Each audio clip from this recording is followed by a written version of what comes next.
We've been gearing up for Aligned 17, which is a virtual conference dedicated to sales and marketing alignment. It's happening May 22nd through the 26th, and we wanted to do something special for B2B Growth listeners. Leading up to the event, we'll be giving you early access to some of the Aligned 17 sessions. Today's episode is exactly that. So if you like today's interview, head over to aligned17.com and sign up to access every session of the event. We've got an incredible lineup of speakers, including Gary Vaynerchuk, Jill Conrath, Tony Hughes, Tucker Max, and Trish Bertuzzi, along with dozens of other B2B sales and marketing experts. So go to aligned17.com and sign up today. You're listening to the B2B Growth Show, a podcast dedicated to helping B2B executives achieve explosive growth.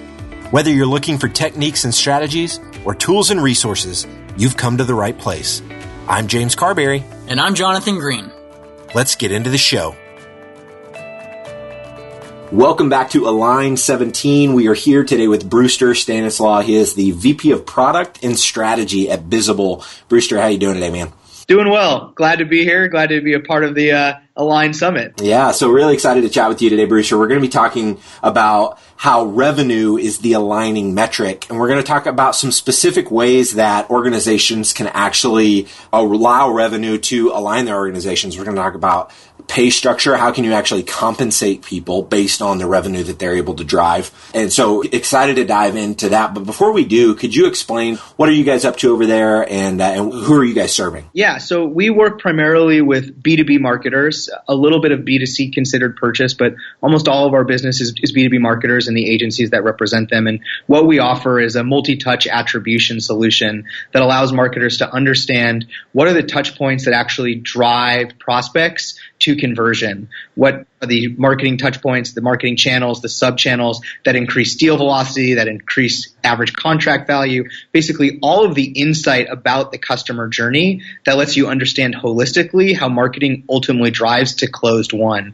And then I don't know when exactly we're going live here, but we are we're involving that direction and releasing a new product here quite soon. We're actually going to allow you to take that marketing attribution data and begin to plan and forecast with it. So that's sort of the direction we're going, which we're pretty excited about. Love it. Awesome, Brewster. So in talking about this idea of revenue being the aligning metric, talk to us about why this is something that you and your team have embraced as heavily as you have. And then I want to get into measurement. Yeah. So as we think about it, revenue is the most important metric for the front of the house. Ultimately, it's profitability, but in the front of the house perspective, you have to be focused on revenue.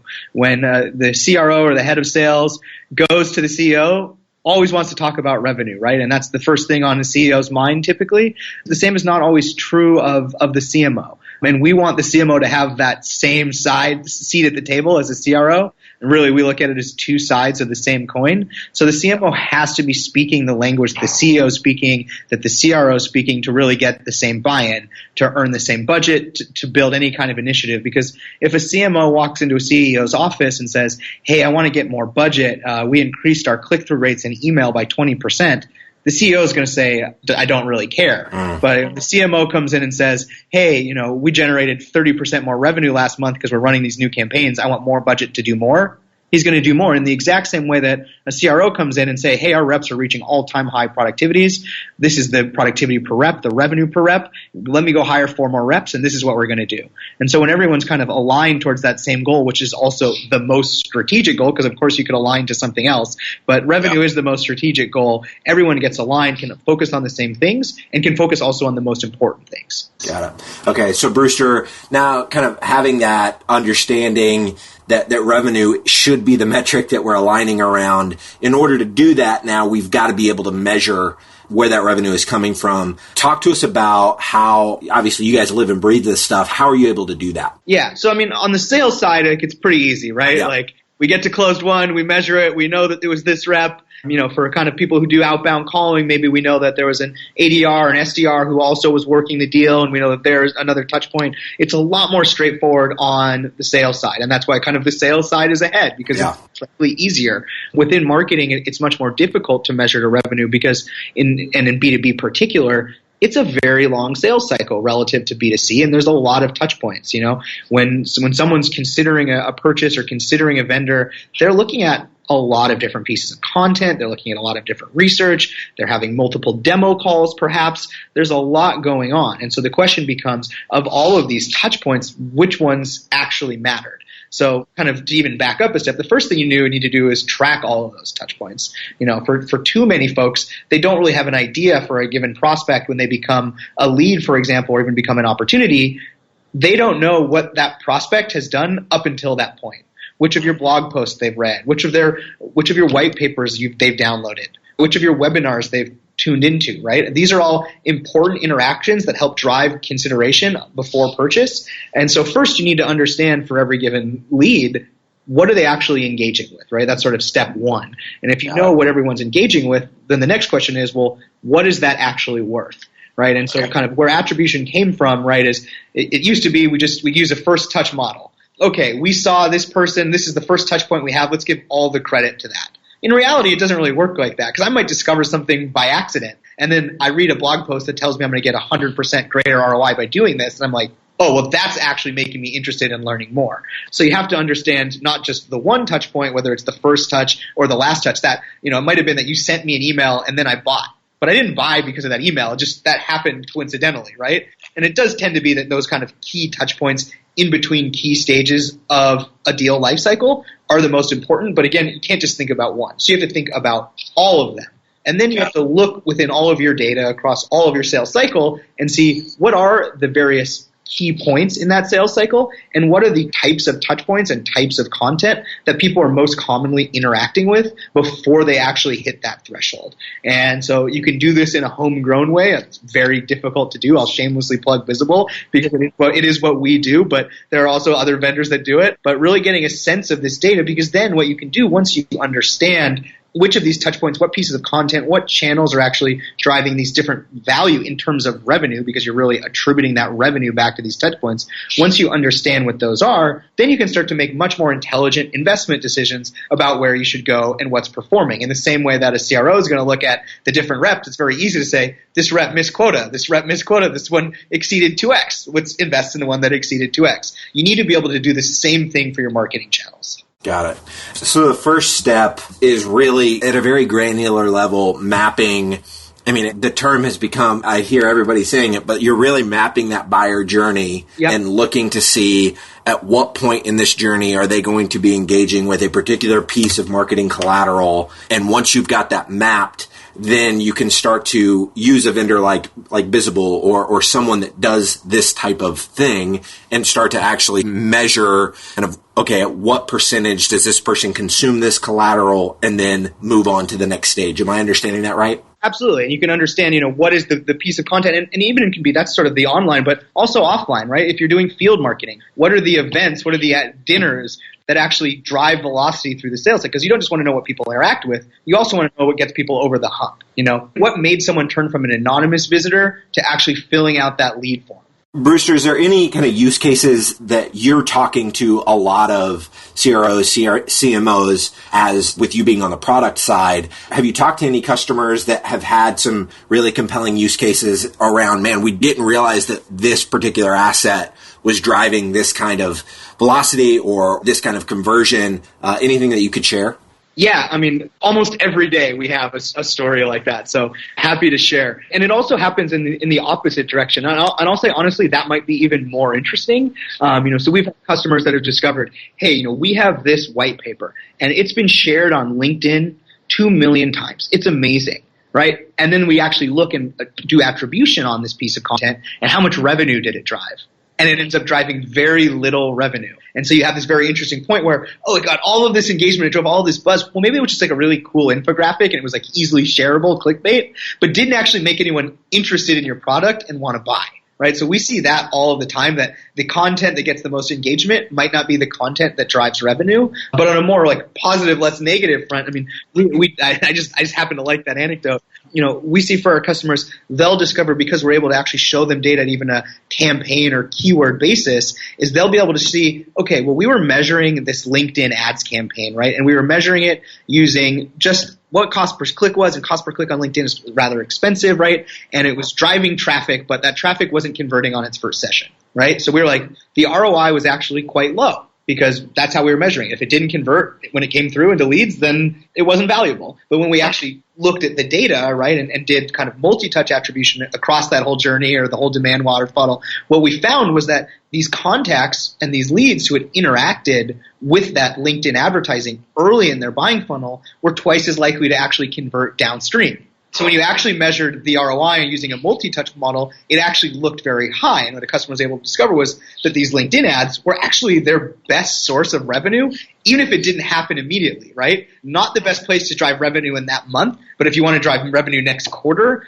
a really effective place. So those are the type of allocation decisions that we always try and power, because, again, like you said, it is cliche, but that you have to look at the entire buyer's journey or else you miss out. If you hyper-focus on just one thing, you become myopic and you go, oh, when we use these ads, it doesn't drive demos. But what does it drive? Oh, it drives engagement with this piece of content that also always drives demos, right? And otherwise, they might never discover that content. So you have to stitch all of these pieces together. That makes sense. So the next part of this conversation where I want to take it, Brewster, is around, so once you've established, what you're actually measuring and getting that down to where you predictably can go back and source this data to see what's working, what's not working, how we can actually compensate our teams based on what's happening with that content. And so, obviously sales teams are compensated based on the results that they produce, but oftentimes marketing is not. Can you share some stories or talk to us about how you're seeing teams actually start to compensate marketing based on the results they're driving? Yeah, and that's something that I believe very strongly in that marketing should be compensated based on revenue in the same way that sales is, right? Sales is dependent on marketing to generate revenue, and marketing is dependent on sales to drive revenue, right? It shouldn't be that only sales gets measured by that yardstick, but marketing can point to, sometimes opaque metrics. And it's not to say that the engagement metrics within execution channels don't matter. They do. You need to use them to execute. But in terms of aligning sales and marketing so that they're working towards the same goal, marketing has to be graded on revenue, because that is what ultimately both orgs care about the most. That's what the CMO cares about. That's what the CRO cares about. So as we've started to see some of our customers, and in fact, we do this internally with our sales and marketing teams, is that they are starting to compensate each marketing channel or each marketing head based on how that group or that channel is driving revenue. And of course, like you said, you have to measure to be able to do that first. So you have to understand how much are we driving. And once you have that, and you can actually establish a baseline, okay, this is what we expect to see from display. We expect to see N dollars of revenue each quarter. And that's the goal. That's what we need to hit, or we can set a more ambitious goal. And then when you have that, it functionally is a quota, right? And so you have to hit that quota as marketing. And so you have to, it's up to marketing to optimize within maybe the content marketing org has a specific quota, knowing what they know about what content drives revenue. Make sure that you're creating that content, because it builds an incentive for everyone in marketing to start to do the things that matter. And if you exceed quota, you'll get comped in excess, right? Like you'll hit the spiff or you won't. If you miss quota, you're going to have the same consequences that sales has when they miss quota. And building that alignment ultimately forces both orgs to work together, because suddenly everyone's sitting together and saying, hey, our jobs, our comp, our incentives are all about the same thing. And what we see what happens is, and it happens in our org all the time, is sales will run feedback back to marketing, right? Because now that they're all aligned, sales is going to say, this is the stuff that's generating revenue. And if they're not aligned, marketing might say, oh yeah, like that's great, but like this is the stuff that I like to write, or this is the stuff that drives the best open rates. But when they're both thinking like, this is where our bread is buttered, they drive that. Right? And so marketing gets more proactive about also going to sales, and they say, hey, and especially for companies that are doing marketing post-op, right? And we really recommend continuing to market at the opportunity stage all the way to closed one and past closed one, even in the advocacy stage. But marketing will go to sales now, both in our org and in orgs that we work with in our customer base.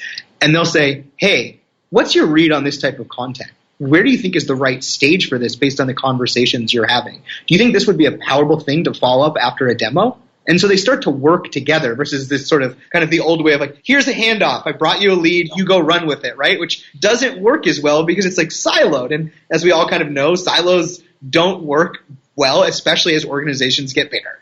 This all makes perfect sense to me. Brewster, what do you think it is that's keeping marketing organizations from pulling the trigger and actually doing this and compensating based on it? A couple things. I mean, historically, you haven't been able to. right? It's only very recently that we've been starting like multi-touch attribution for marketing has only been around a few years, right? CRM for sales hasn't been around since sales started, or, so you've always measured revenue. So I think the first thing is just time. As we start to see it become more quickly adopted in the market, the technology to support it, right? It's very difficult to do this type of multi-touch attribution. It involves a lot of computing power, right? And so you need to be able to have the technology, usually not built in-house, but from vendors that can allow you to actually measure this way. So I think one is the speed of technological adoption, the fact that this is a relatively new thing, but the results speak for themselves. I mean, we've seen in our own marketing efforts at Bizible, and I can also speak to our customers, they've seen that they drive more revenue when they've gone to this model, right? And it's very intuitive, right? We start telling people that they're going to get paid based on the revenue they drive, and all of a sudden revenue goes up, right? Like, it's kind of obvious, but I think it's really just the big hurdle has been you haven't been able to do this. Now that you're able to do this and you start to see your peers doing it, it starts to be something that gets talked about at conferences and like this, right? You start to say, well, actually, if we can do this, we'd want to do this. Because in many ways, it's very much a no-brainer, right? It's one of those things you don't look at and be like, I don't know about that. That seems questionable. I mean, I think sales and marketing professionals are sort of like, yeah, that makes sense, but I can't do it. So the biggest barrier, I think, is just awareness and education to getting folks aware of some of the solutions that exist so that they can actually go implement these types of systems. Brewster, this has been fantastic. If somebody's listening to this and they're like, yes, I haven't been able to do this and I want to be able to do it. Obviously, you guys, this is what you guys do. How can people learn more about Bizible? And if they have maybe some more questions on what you and I have talked about, how can they connect with you personally, Twitter, LinkedIn, whatever, to ask you maybe some further qualifying questions on what we've talked about today? Absolutely. So you can head to bizible.com, and it's bizible.com, or feel free to reach out to me directly. I'm Brewster, Brewster, at bizible.com, or you can find me on Twitter at BREWWS, so at Brews, or on LinkedIn, I'm Brewster Stanislaw. I'm always happy to chat about this, and don't worry, I'm the product person, so I don't get comped on revenue. I'm just happy to help you and talk to you and learn from you. So feel free to reach out if you're listening. Love it. Brewster, well, thank you so much for your time today. This has been fantastic. I really appreciate it, man. Thanks so much, James. To ensure that you never miss an episode of the B2B Growth Show, subscribe to the show in iTunes or your favorite podcast player. This guarantees that every episode will get delivered directly to your device. If you'd like to connect with B2B executives from all over the world, make sure to join our private Facebook community. There are some incredible conversations happening inside this group. To join, visit b2bgrowthshow.com/FB. Thank you so much for listening. Until next time.